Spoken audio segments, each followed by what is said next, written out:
Have you ever wondered about the ongoing conflict between Israel and Hamas, and how different nations are responding to it? Well, to understand this, we need to go back to the beginning of the conflict.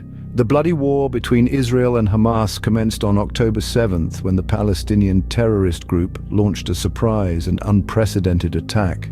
This attack saw Hamas infiltrating via land into the southern Israeli towns and gunning down civilians on streets and in their homes.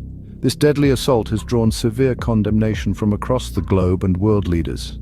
Israel's counter-offensive, named Operation Iron Swords, aimed at eliminating Hamas operative bases in Gaza, has unleashed devastation in the region. Civilians are fleeing their homes, essential services are unavailable, and hospitals are barely functioning.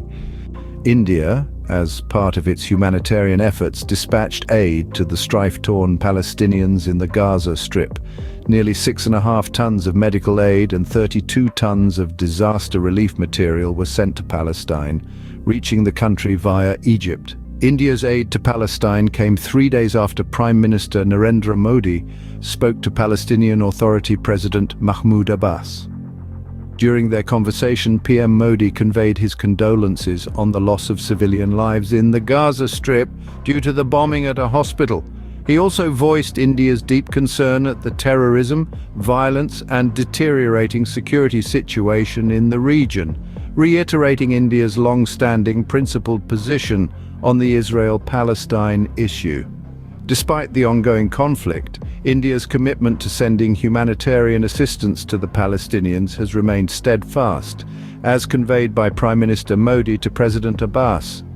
The current situation in the Middle East is dire, with the war between Israel and Hamas claiming more than 5,000 lives on both sides and triggering a massive humanitarian crisis. The world watches on, with nations like India extending aid and others positioning themselves as potential mediators in the conflict. In essence, the ongoing conflict between Israel and Hamas has drawn varied responses from different nations. While some, like India, focus on providing humanitarian aid, others, like Russia and China, position themselves as potential mediators. Despite these efforts, the current situation remains grim, with a massive humanitarian crisis unfolding in the Middle East. One thing is clear: this conflict needs a resolution, and it needs it quickly.